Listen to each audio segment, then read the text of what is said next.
Show के प्रायोजक है मां भवानी डेकोर प्राइवेट लिमिटेड, मतलब a complete floor solution, new 0 mile Dadar road Muzaffarpur. शुक्रिया। इस वक्त हमारी पार्टी कुर्नी ज़िमनी इलेक्शन में अपना उम्मीदवार खड़ी कर चुकी है। गुलाम मुर्तज़ा अंसारी साहब हमारे पार्टी के मकबूल उम्मीदवार हैं और हम लोग इस वक्त इसी के इलेक्शन कैंपेन में हैं। हमारे साथ इस वक्त यहाँ पार्टी के कई जिम्मेदार साथी हैं। पार्टी के हमारे जनरल सेक्रेटरी जनाब इंजीनियर आफ्ताब अहमद साहब हमारे दाएं बाजू में बैठे हैं। यहाँ के हमारे ज़िम्मेदार मुकीम भाई हैं इस ज़िला के भाई जनाब अंजर साहब हैं, जनाब मुखिया असलम साहब हैं, जो गोपालगंज में हमारे कैंडिडेट रहे हाजी साहब हमारे हैं। तो इस वक्त असल पार्टी इलेक्शन लड़ रही है और बड़ी मजबूती के साथ कुर्नी ज़िमनी इलेक्शन पार्टी लड़ रही है और हमें उम्मीदों से ज़्यादा इस वक्त मकबूलियत मिल रही है और हम उम्मीद करते हैं कि हमारी पार्टी यहाँ बेहतर प्रदर्शन करेगी। और सभी जमातों में चूँकि हम दलितों, अक़लियतों, पिछड़ों की आवाज़ बनकर आए हैं और बिहार में एक लंबे अरसे से दलितों, अक़लियतों, पिछड़ों के नाम पर लोगों ने वोट लिया, लेकिन उनको उनका मुनासिब हक नहीं मिला। आज़ादी के 75 सालों के बाद भी दलितों, पिछड़ों और अक़लियतों की हालत नहीं संवर सकी है।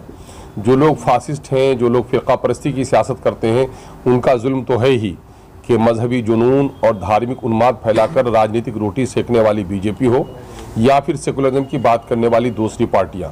32 साल से, पिछले 32 सालों से मिला जुला कर इन लोगों की हुकूमत रही है जो लोग आज अपने आप को सेकुलर कहते हैं। नारा दिया गया था समाजी इंसाफ का, नारा दिया गया था इंसाफ के साथ तरक्की का। उन दोनों दावेदारों ने अक़लियतों के साथ, दलितों के साथ इंसाफ नहीं किया है और कुर्नी का जो पिछड़ापन है उसकी गवाही दे रहा है। कोविड के ज़माने में सबसे ज़्यादा बदहाली कुर्नी के लोगों की हुई, सबकी दरख्वास्तें मदद के लिए इन्हीं की गई। आज जो एडमिनिस्ट्रेटिव जो रिफॉर्म होना था 39 प्रखंडों पर, 39 पंचायतों पर आज भी एक प्रखंड बना हुआ है जिससे इस इलाके की तरक्की नहीं हो सकी। बिहार में बिलखुसूस अक़लियतों के साथ मौजूदा वक्त की जो हुकूमत है और जिनके दूसरे लोग लड़ रहे हैं यहाँ पर, उन्होंने इंसाफ नहीं किया है। उर्दू का गला घोटा है, अक़लियतों की तरक्की नहीं होने दी, अक़लियतों को नौकरियों में मुनासिब जो हिस्सेदारी है उनको नहीं दिया, कभी भी वजारत में उनको मुनासिब हिस्सेदारी नहीं दी गई। अक़लियतों और दलितों के इलाके में तरक्याती काम नहीं हुए, जिसकी वजह से अक़लियतों और दलितों की हालत पहले से ज़्यादा ख़राब हो गई है और बहैसियत मजदूर के पलायन करना उसकी मजबूरी हो गई है। मामला ये है कि आइन के हिदायत के मुताबिक संविधानिक तौर पर प्राइमरी एजुकेशन को मदर टंग में, मादरी ज़बान में देना जो रियासती हुकूमत आज उर्दू छीनी जा रही है। उर्दू के 12,000 टीईटी उर्दू बंगला के लड़के आज 8 साल से 9 साल से सड़क पर हैं और डंडे खा रहे हैं, उनकी बहाली नहीं हो रही है। उर्दू के 80,000 से ज़्यादा टीचरों की जगह खाली पड़ी हुई है, उसकी बहाली नहीं हो रही है। हाई स्कूलों में मानक मंडल तब्दील कर दिया गया है, पर्शियन को, फारसी को पहले ख़त्म कर दिया गया। अब हाई स्कूल में उर्दू भी नहीं पढ़ाया जाएगा, उसके लिए हुकूमत ने बंदोबस्त कर लिया है।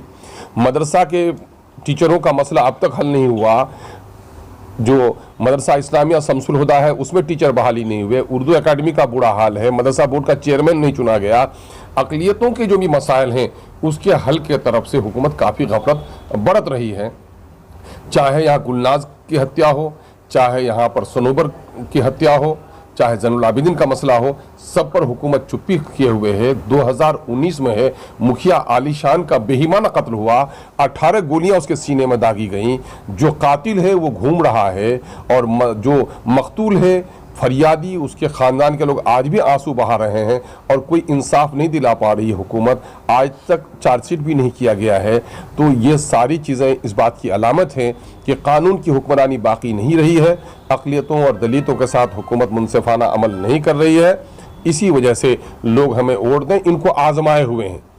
ये आजमुदारा आजमुदन जुहलस कहा गया है। इसलिए हम कुर्नी के अवाम से भी ये गुजारिश करते हैं कि ज़ात बिरादरी की तफरीक से ऊपर उठिए और आज एक सीट के हारने और जीतने से न हुकूमत बनने जा रही है न हुकूमत बिगड़ने जा रही है। कम अज़ कम इंसाफ की आवाज़ को असम्बली में उठाने के लिए यहाँ हमारे कैंडिडेट को जिताइए। आप देखेंगे कि अक़लियतों की दुश्मनी किस कदर ये लोग कर रहे हैं कि 75 सालों में पहली बार अक़लियतों के दरमियान में से एक पार्टी उठकर आई एमआईएम, और हमारे 4 एमएलए को खरीदा गया, डराया गया और धमकाया गया और हमारी पार्टी को तोड़ने की नाकाम कोशिश जिन लोगों ने की है, तो जाहिर है कि अक़लियतों के कभी ये हमदर्द नहीं हो सकते जो अक़लियतों के अंदर में लीडरशिप को उठने नहीं देना चाहते हैं।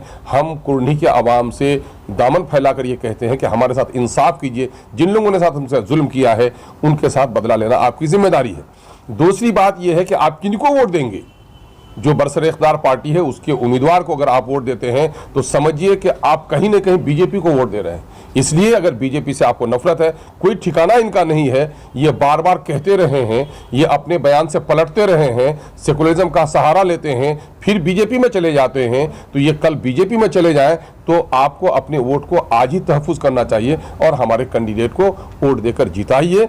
हम यही फरियाद यहाँ के लोगों से कर रहे हैं, और जो कुछ भी हम लोगों ने दौरे किए हैं, मुलाकातें की हैं, लोगों से राब्ता किया है, तो हम लोग बहुत पूरी उम्मीद हैं कि यहाँ के अक़लियतों के दरमियान में भी लोग और दलितों और पिछड़ों के दरमियान में भी लोग ज़ात पात से ऊपर उठकर इस वक्त जो पूरे मुल्क में इंसाफ की बात, पूरे मुल्क में दलितों और अक़लियतों हुकूक की बात, जय भीम और जय मीम का नारा अगर कोई दे रहा है तो उसका नाम बैरिस्टर असदुद्दीन अवैसी है। इसलिए अवैसी साहब के बाजू को मजबूत करना हम सब की जिम्मेदारी है। इसी बुनियाद पर हम लोग यहाँ अपना कैंपेन चला रहे हैं। मुस्लिम वोट को एकत्रित करने के लिए तमाम पार्टियों के बड़े बड़े मुस्लिम लीडर आ रहे हैं, आज शहनवाज हुसैन भी आ रहे हैं, तो क्या कुर्नी में ओवैसी साहब की रैली होगी? हम लोग कोशिश करते हैं कि हमारे लीडर आए, हम लोग वो करेंगे, और जाहिर है कि यतीम बच्चे की तरफ पर देख लिया है लोगों ने अक़लियतों के वोट को। जो लोग अक़लियतों के साथ इंसाफ नहीं कर सकते उनको अक़लियत का वोट मांगने का कोई हक नहीं बनता है। जो लोग अक़लियतों के सीने पर जब बंदूक चलती है, गर्दन पर तलवारें चलती हैं, बहन बेटी की आबरू उठती है, जो लोग आवाज़ नहीं उठा सकते हैं वो लोग अक़लियतों के वोट मांगने के हकदार नहीं हैं। जो लोग उर्दू के मसाइल हल नहीं कर सकते हैं वो लोग अक़लियतों के वोट के हकदार नहीं हैं। ये झूठा बहाना करते हैं, और मैं समझता हूँ कि कुर्नी ही नहीं पूरे मुल्क में जो हम लोगों ने जगाया है और बिहार की एक बड़ी आबादी को हम लोगों ने जगाया है, यकीनन है कि इनके झांसे में अब लोग आने वाले नहीं हैं। बीजेपी वाले बोल रहे हैं कि कुर्नी में सिर्फ हमारे और महागठबंधन में लड़ाई है, बाकी पार्टी वोट करती है। अब जाहिर है कि वो तो देश भर में अक़लियत के लोगों को, दलित लोगों को तो नजर ही नहीं उनको आता है, तो यहाँ भी कैसे नजर आएगा? ये तो उनका सबूत है कि दलितों और अक़लियतों को किस अंदाज से वो देखते हैं। सामंतवादी विचारधारा के जो लोग होते हैं वो लोग कभी भी नहीं चाहते हैं कि गरीबों के बदन पे अच्छे कपड़े आए, उनके दस्तरखान पर अच्छी रोटी आई, ये तो उनको नहीं देखना चाहते हैं, उसका सबूत है। भाजपा के भवन निर्माण मंत्री अशोक चौधरी कहते हैं कि भाजपा की बी टीम है एआईएमएम, क्या कुछ कहना चाहिएगा? वो कहाँ थे? भाजपा में बैठे हुए थे, दूसरे लोग कहते तो मैं समझता कि ये बात उनको शोभ भी देता है, लेकिन माननीय मंत्री अशोक जी को तो ये बात शोभ नहीं देता है। अशोक जी कहाँ खड़े हैं, मैं उनके बारे में कोई बात नहीं। कल तो बीजेपी के साथ गले गले मिलकर थे, उनका क्या राजनीतिक कैरेक्टर रहा है सब लोग जानते हैं। और अभी आप देख लीजिए कि बीजेपी के साथ नहीं, मोहन भागवत के साथ बैठे हुए हैं। वो जो मोहन भागवत के साथ बैठा हुआ है कल ही शादी के प्रोग्राम में, अपनी बेटी की शादी के प्रोग्राम में मोहन भागवत से आशीर्वाद ले रहे हैं लोग। और जो मोहन भागवत से आशीर्वाद लेते हैं वो अक़लियतों के हितैषी हो सकते हैं।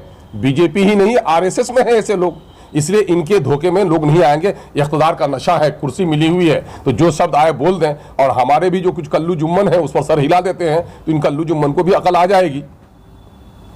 उन्होंने एक इंटरव्यू में भी कहा है कि ये वोट काटने के लिए पार्टी खड़ी हुई है। अरे वोट काटने के लिए मैं कह रहा हूं कि ये नादानों का सवाल है कि वोट काटने के लिए देश में कौन सा ऐसा इलेक्शन कमीशन है जहां वोट काटने के लिए पार्टियों का रजिस्ट्रेशन होता है? हम इलेक्शन लड़ने के लिए आभारी राजनीतिक पार्टियां, और उनको मालूम होना चाहिए कि जदयू से ज्यादा हम 12-15 स्टेट में इलेक्शन लड़ रहे हैं और हम वोट काटने वाले हो गए हैं और ये वोट लेने वाले हो गए हैं। किसी की बपौती है वोट, किसी की मीरा से वोट कोई काट रहा है।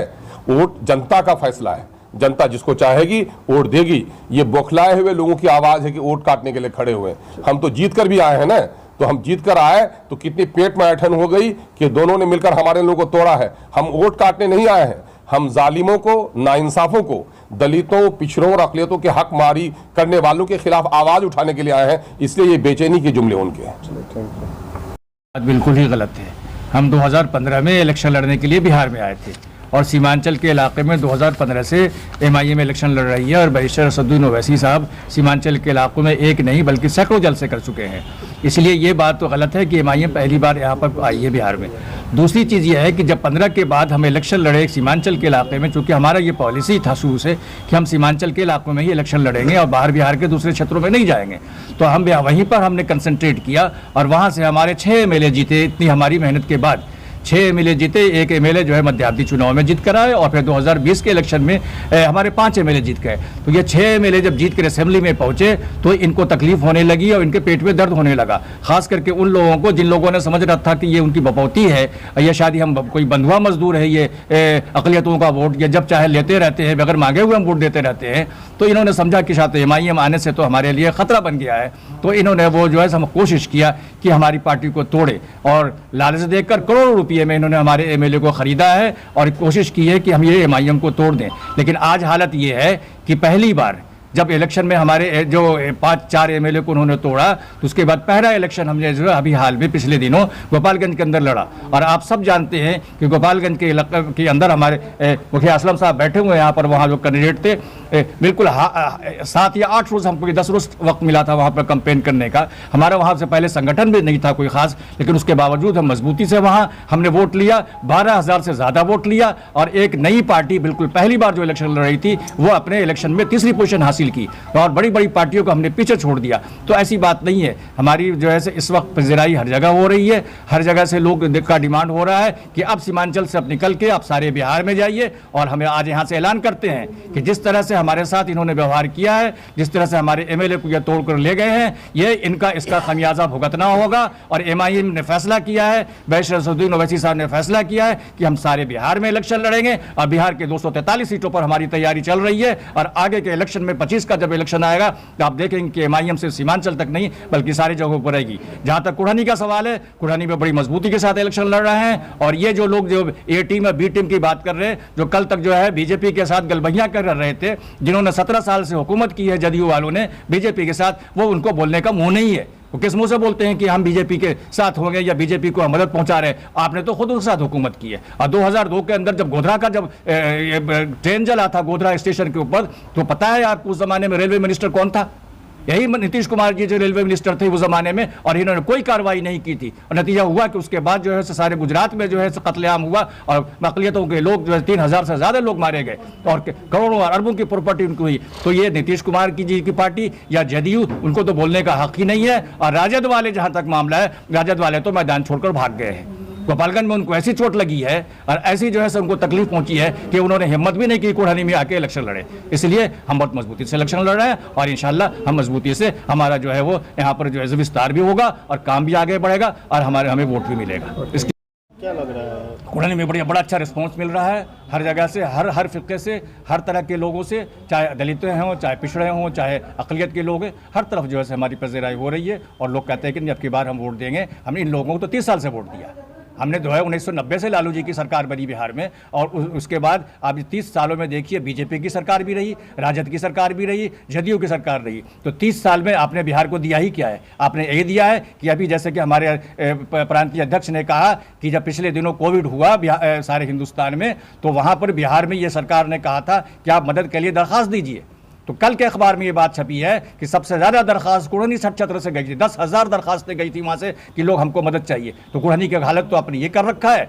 और आप कहते हैं, आप जाके देखिए पलायन की जो स्थिति है, आप सारे बिहार में देखिए, लाखों लाख लोग, करोड़ों बल्कि तादाद में बिहारी जो है दूसरे राज्यों में जाते हैं, मार खाते हैं, डंडे खाते हैं, उनको निकाला जाता है, उनको घरों में किराए के मकान नहीं दिया जाता। और कोविड के ज़माने में किस मुसीबत से सारे बिहारी आए। तो ये क्या बात करती है? बिहारियों को तो इन्होंने कंगाल बना के रख दिया है। ये 30 साल का पहले हिसाब दें कि 30 साल में इन्होंने बिहार के साथ क्या किया है, बिहार को कितना पिछड़ा बनाया है, उसके बाद वोट मांगे। इनको वोट मांगने का हक नहीं है, इनको वोट मांगने का मुंह नहीं है। ये इनको साफ साफ कहते हैं कोई दूसरी पार्टी, एक नई पार्टी आएगी और इसके हालात को दुरुस्त करेगी, हालात को सुधरेगी। इनके अंदर वो काम करने की न सलाहियत है और न क्षमता है।